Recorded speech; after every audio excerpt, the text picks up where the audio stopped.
বাবা টাকার অভাবে চিকিৎসা করতে হতেছে না। আকাশও নাই, আমার কাজটা একলা একলা করতে হইতাছে। আকাশ আইলে তো খুব তাড়াতাড়ি করে ফেলে।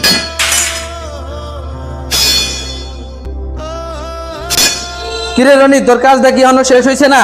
না আকাশ ভাই, কামটা অন্য শেষ করতেছি না। তুমি হলো বড় মিস্ত্রি আর আমি হলাম হেল্পার। আমি কি কোনদিন কাজ একলা একলা শেষ করতেছি তোমার সারা কষে দেই ভাই? দে আমার দে, আর আমি কেমনে কেমনে কাজ করি দেখিস চায়া। আর নাইলে মনে করে আমি তো সবসময় থাকতাম না এনে, আমি বাইরে টাইরে যাবো। দেখ আমি কেমনে কাম করি। আচ্ছা ঠিক আছে ভাই।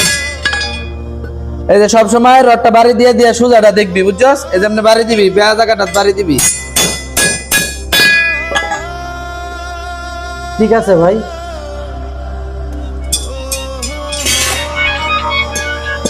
ভাই মা ফোন দিচ্ছে, একটু কথা বলে আসি।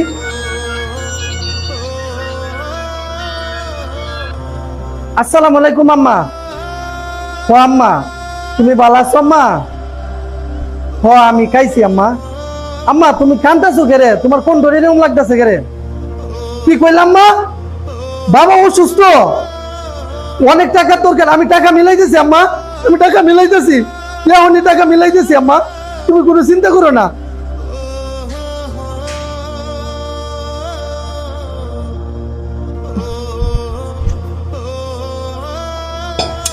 কিরে রনি, তোর কি হয়েছে? মনটা খারাপ কে? এনে দেখলাম তুই তোর মার লগে কথা কইলি, কই এখন আবার আয়া মনটা খারাপ করে পড়ে। কি হয়েছে তোর মার?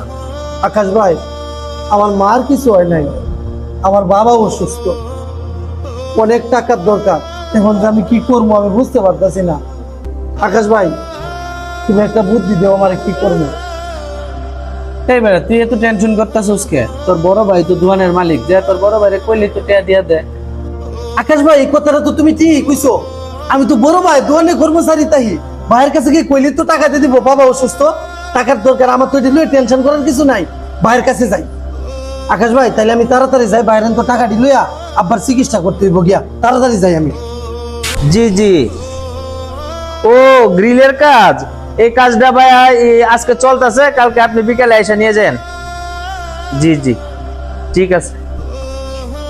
ভাই, আম্মা তোমারে কিছু কইছে না? আব্বার তো অসুখ। না, আম্মা তো কিছু কইছে টইছে না। আব্বার কি কইছে? ভাই, আব্বা আবার স্ট্রোক করছে, আব্বার নিয়ে হাসপাতালে যাইতে হইব, আব্বার অবস্থা বেশি ভালো না ভাই। আব্বা স্ট্রোক করছে, ওনা আমার কাছে করে, তুই হাসপাতালে লইয়া যা। ভাই আমি কিভাবে হাসপাতালে লয়ে যাব? আমার কাছে তো কোনো টাকা নাই, তোমার কাছে টাকা